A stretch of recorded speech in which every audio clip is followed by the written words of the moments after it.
Hello, I'd like to thank you, my patrons, for choosing activist art as part of the direction that the Patreon should go in.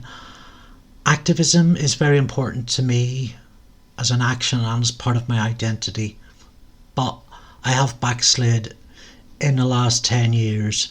It's not as much a part of my life as I like it would be, so this is a chance to explore that. Thinking about identity as activism, we may be activists in ways we might not naturally think of. In school, I'm sure we've all done sponsored walks to raise money. When I was growing up, Live Aid and Band Aid were very important for getting help to the third world. I had a teacher at school called Miss Heath. She was our English literature teacher, and she came from a background of being very involved with organisations like Amnesty International. They formed in July 1961.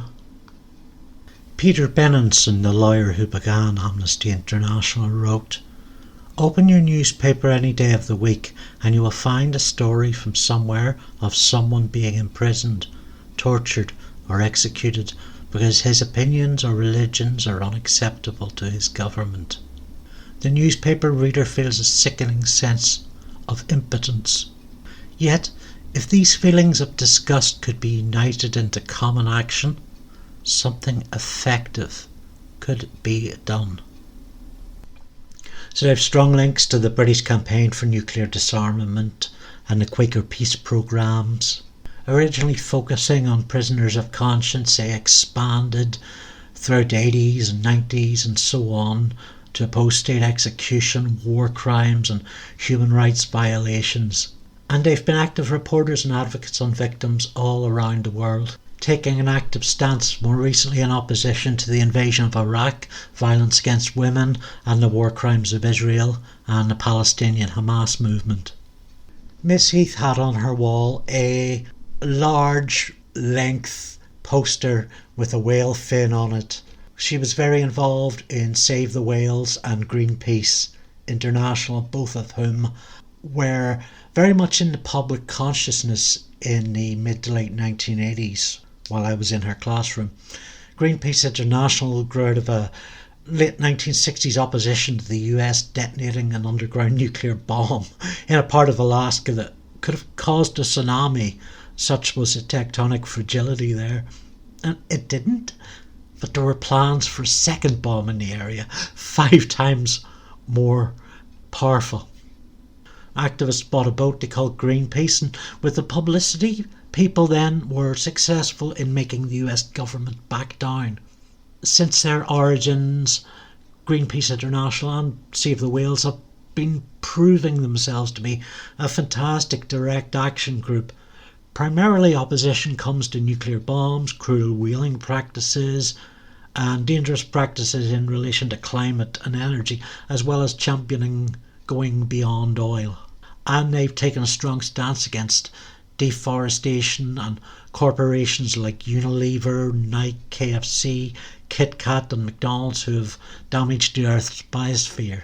So I was always fairly open to the possibility of activism. I would sign a petition, as I'm sure we all would, if we felt that it would make any difference, if we felt primarily the cause was a right one. My political awakening came the year after leaving school, when Fleetway Publications came out with Crisis and the Third World War comic strip by Pat Mills and Carlos Esquerra, and the narrative in that was about Britain getting involved with colonisation of Africa and South America and exporting delinquents, volunteers and people who were generally unavailable for work to carry the mission of commercial capitalism to the ignorant savages. It's still a vastly underrated work in terms of world comics and narratives generally, and this really got me thinking. And a few years later, we were blessed to have Mark Thomas on our screens in the UK. And Mark Thomas is a wonderful comedian / political activist who I'd really like to talk more about in future. Here's a time he showed up to McDonald's in a tank.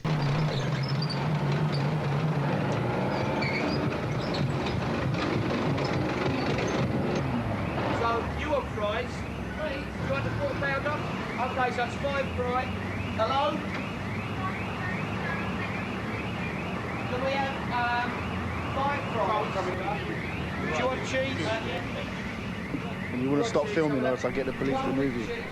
So I was very much primed around this time when I struck up a friendship with a honest-to-God activist who regularly petitioned governments and corporations and media outlets with letters to get involved in the sort of things that Amnesty International and Greenpeace International and other organisations were involved with to improve the situation regards human rights. And this was at a time when the US and the UK had decided to invade Iraq, despite total stitch-up, widespread opposition from the people in their nations and from the United Nations all around the world. So the internet was still very much setting up online activism. It was a thing, but not quite as prevalent as it was now. And I decided there was something more personal in letter writing. It was a trick I picked up from my work in fanzines and the small press of comics. So I began to create postcards, and I would distill the main points of the Amnesty International campaigns, and I would write to these political figures and to these corporations. And in some ways, maybe because I was thinking of atheism at the time, this became like a substitute for prayer. Whereas prayer is predicated on faith and it's not provable by scientific standards, this practice, which I called daily democracy, became prayer in action. There would be observable results. And as you can see from the images, for a time it really was daily democracy. I don't see any reason with current technologies and current information why we should have a vote every 4 or 5 years. We shouldn't be beholden to people to run the country on our say-so when those people cannot be trusted, when only a minority of them can be. I had a young friend who was very pragmatic and an openly compassionate guy, quite shrewd, albeit with a military fetish, and he would turn to me and ask me why I was doing this. According to him, Amnesty International had a terrible bias in reports, propelled campaigns allied to certain geopolitical powers nationally. And he said, why are you doing this? Why are you a member of Amnesty International? And I tried to communicate to him that it didn't matter so much being a member in terms of believing in everything that Amnesty International believed in. It was a matter of me sifting through the reports myself, picking and choosing the campaigns that I was behind and cared most about. It wasn't about me acting as an agent for the organisation. It was me acting as an agent, as an individual, which is a lot better than sitting and scratching your bum. Yay! So this sort of daily democracy, or whatever you want to call it, can be a way of governance from the individual that is not of the political classes. Democracy is not a divine right. Democracy has to be spoken for. It has to be acted upon. But I didn't want this whole video just to be a look back on my better days. I wanted to put some of this into action right now, so that we're going forward and we're not rear view mirror. So I'm going to write a letter. So this isn't exactly what I had in mind when I started. Rather than focus on a single campaign, I decided I would make headway by talking to my elected MP, not my choice, MP Gavin Robinson of the Democratic Unionist Party, a sort of far-right mainstream party, and I ended up trying to talk about a number of issues. These are people I really don't like, so I thought I would try and be as cool-headed and pragmatic as possible and talk to them about why I'm not voting for them. So the notes went on quite a bit, and these are just rough drafts, probably about 4 pages in there. And yeah, events in Northern Ireland have changed quite radically in like the week since I wrote that. So I think this will be a next month's send, and it's a good lesson on focusing on a single subject, a single aim to try and achieve.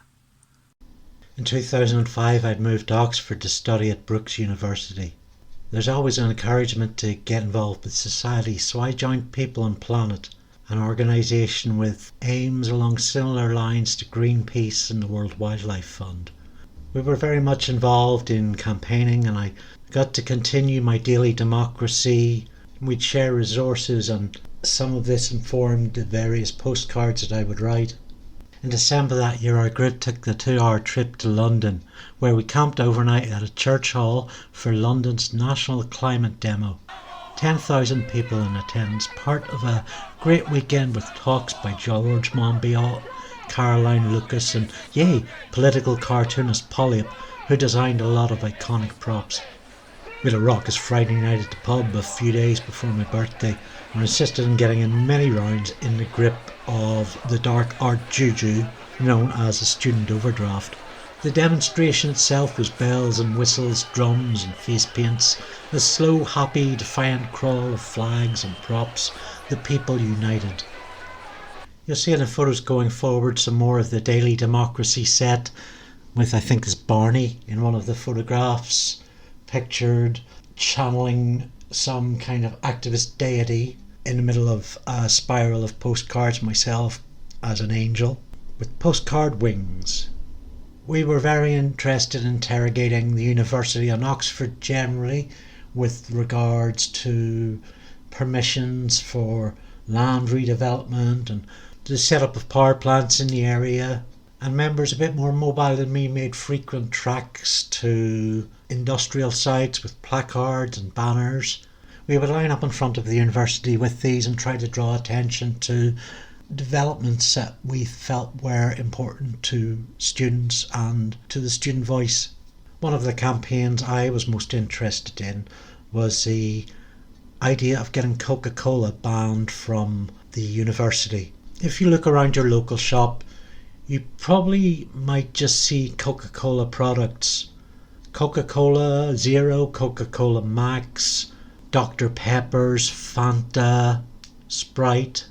And Coca-Cola has a really dark history behind it, some of which I think is well known, but they do not have a good moral placing on the index for how corporations should behave.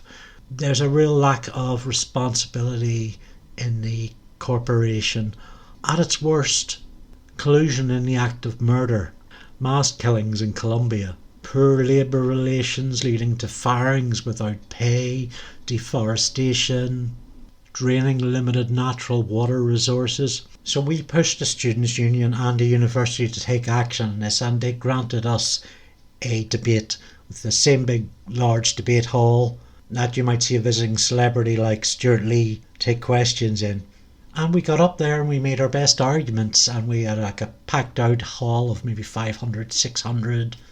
Unfortunately, Oxford Brookes University did not have the sense of play or discipline or courage to remove Coca-Cola products. Were they suspecting that some kind of pro-Coke uprising would take place? There'd be riots on campus demanding the return of Coke products. But we did get a promise from them to bring in Coca-Cola alternatives. And I'm not really sure that happened. So all we got out of that was giving some light to an issue and informing those students to consider the matters more seriously in terms of their buying choices. You know what, I'm feeling really bad about not sending that letter, so time for a bit of mischief. It is 12:18 and you are listening to Jemric.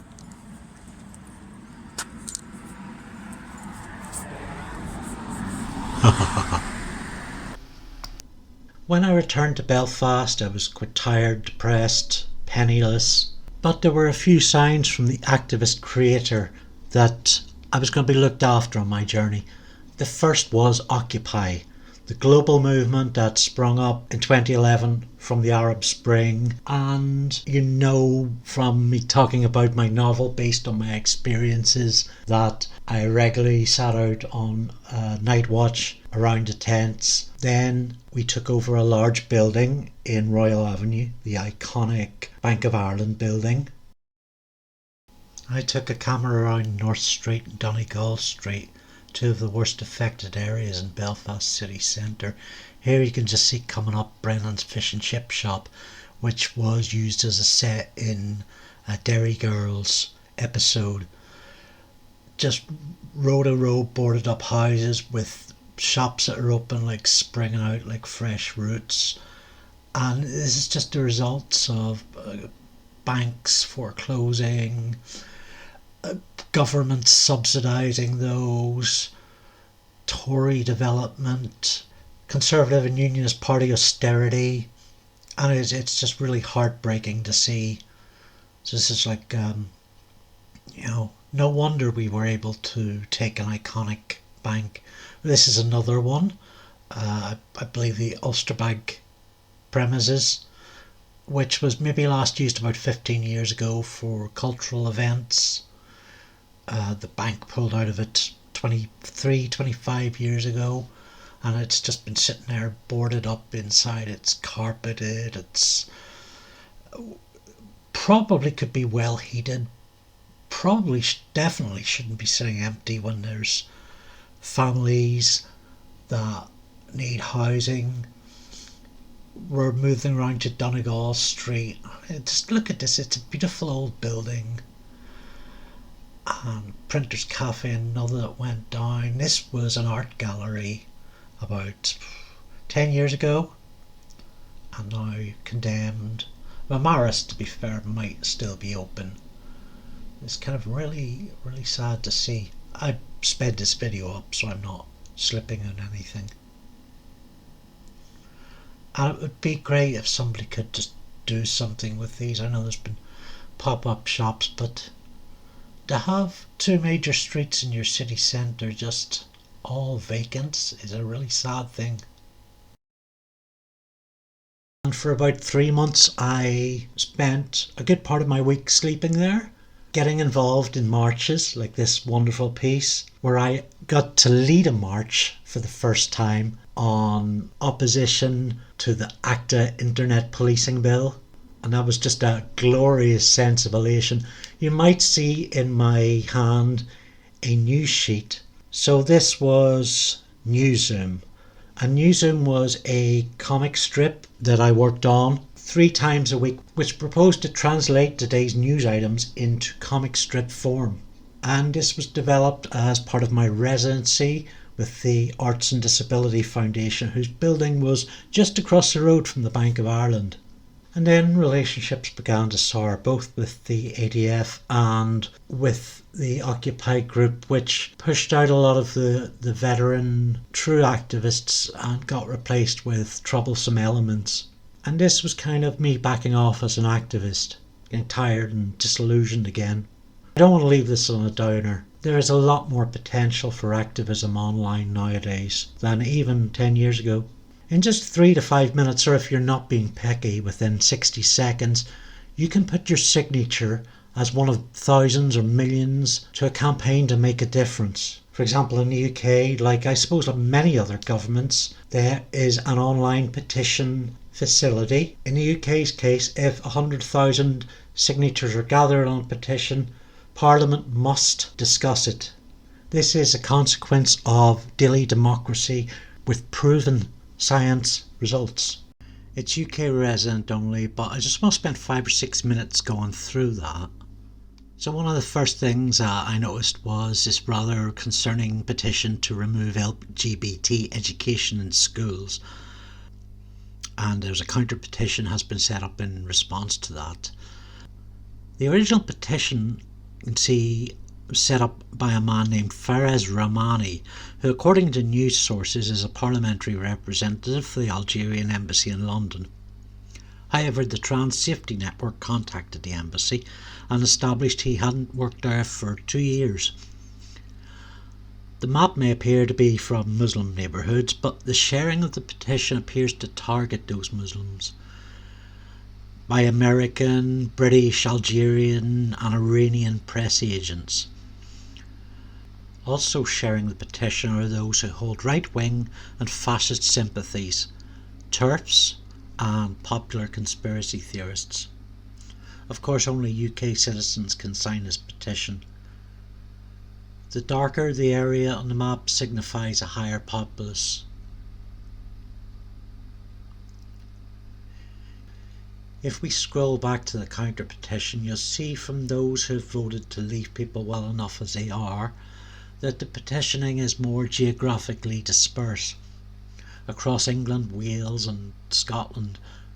Not many votes in my own spread of Northern Ireland, which for all its progress has a poor grasp and understanding of parliamentary petitions. This isn't unusual. You'll notice how the Remove LGBT petition and Keep LGBT Education one have signatures in the same area. So signing, if I can spell my name right, is relatively easy. Details in. They send you a mail, you confirm it, ta-da, signed. Sadly, the Remove petition has caught on faster than the Educate petition. So please, educate. Here's one asking for support for a Turkish visa scheme. The government claim to have settled it, but they're crooked. That's not rhetoric. The UK government cabinet is comprised of crooks who rule with hate crimes and fraud. So in a sense, signing this may be a wasted effort, or it may be throwing a large rock at the barbed wire. As I said, 10,000 signatures compels this, or any other proposal, to be discussed in the Houses of Parliament, which does put the concept in a place of transparent discussion, enabling people with facts and virtues to look at the matter seriously. Despite 82,088 signatures, this is a low-level signing with few areas of clustering. Less than 100 signatures in the whole of Northern Ireland out of 1.36 million people. I find that gravely disheartening and, if I'm honest, revolting. It's a fairly even low spread across Great Britain. The real clusters come from the progressive South East England and London, which is diversity, multicultural and clued in. So all sorts of petitions on here. This one's about manufacturing a certain type of building brick that is friendly to birds. Swift bricks reflect interests of biodiversity. The Royal Society for the Protection of Birds supports this petition. Okay, I'm in. This is where I sign. If we look at the more popular petitions, we get a good overview. Extending humanitarian visas for Ukrainians fleeing Putin's war. Under Prime Minister Boris Johnson, a lot was made of aid to Ukrainians. A lot more than actually was on the ground. And while we've aided many Ukrainians, there was a strong stench of propaganda coming off UK government efforts and communications. Months and months of hold-ups, alongside a general anti-immigrant crusade that still continues. Reading these petitions through with your own real awareness is worth doing, and the government response with your own real awareness. Another one in the prayer chain. So all types of petitions. You can see petitions in your communities and set up your own if it makes it through the site's guidelines. In the rejected petitions list, there is an idea of what people want, and you can see why a petition was rejected. This is usually because of a duplicated effort. This one is for regulation of parking spaces at retail outlets for parents with small children. Only 112 signees, and some wouldn't bother with such an uphill climb, but I like to grow the underdogs. It's fairly clear from the map in which area people are oblivious to its existence and those where there's support growing. The EU Horizon project is a leading European initiative of scientific research. The UK are not in the EU, of course, and because Brexit was handled in a way to put Ireland's peace stability at risk, we were locked out of Horizon. Now that the Windsor Framework has tried to sort that trouble out, we're welcome back. But Prime Minister and head boy Rishi Sunak is dragging his feet so as not to upset the snakes in his office. This response by the government is a bit of a cop-out, so this is an issue to watch.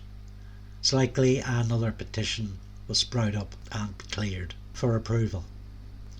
The two most popular petitions in the history of this website are recent: End Child Food Poverty and the call for an immediate general election. This latter one ran in 2022. We just got rid of Prime Pigister Boris Johnson, Predator Misstepper Liz Mistrust, and been saddled with Prime Money Grabber Rishi Sunak. It collected over 9 types of the signatures that were needed, and in an incredibly quick time. Sometimes I'd refresh to see 10 signatures per second. Opportunity and prosperity. Well, they've given us a cost of living crisis, so poor language there. End Child Food Poverty. 1,113,000 signatures. This was set up in the first year of the coronavirus, when income was low, food banks were struggling, and free school meals were restricted. The high profile of this was because it was pioneered by the footballer Marcus Rashford, MBE, and a number of other celebrities. In doing so, Rashford received abuse from Conservative MP for Dover, Natalie Elphick. As the most supported petition in the UK ever, the map clues us into where those engaging reside. There's Dover on the bottom, far right, though not for long judging by the response. See ya, Natty. Sadly not on the left, Northern Ireland, just not turning up. On the willingness to engage in a parliamentary petition, well, sadly civil rights are associated in my part of the UK with United Ireland Party Sinn Féin. They're the largest party in our parliament and refuse to take seats in London's parliament. Their opposition, the Unionists, are not keen to sign UK petitions unless it concerns them. And everyone else is a bit sick and tired of politics. Certainly enough to not engage in this way. They don't want to rock the boat. But when it comes to the like of this, less than 1,000 people, I've not got much pride. A little less support from Scotland than I would have imagined. Much of Scotland has long existed in a state of child poverty. Broad support overall, particularly in the northwest, previously industrial areas. Okay, I'm beginning to sound a bit like a weather forecaster now. I mentioned earlier the UK government's use of hate speech in regards to immigrants and asylum seekers, which has been at the front of media attention for the last 8 years. When the beloved star footballer and sports commentator Gary Lineker waded in on this on Twitter to call it for exactly what it was, not unlike language used by 1930s Nazi Germany, he was removed from his post at the BBC to much outcry, including a boycott by a number of other book-reading sports commentators, meaning that the Saturday matches played out with no commentary at all and vastly reduced slots from several hours down to 20 minutes. Within the week, the British Broadcasting Corporation backed down and gave Lineker his job back. So you know this stuff really does work.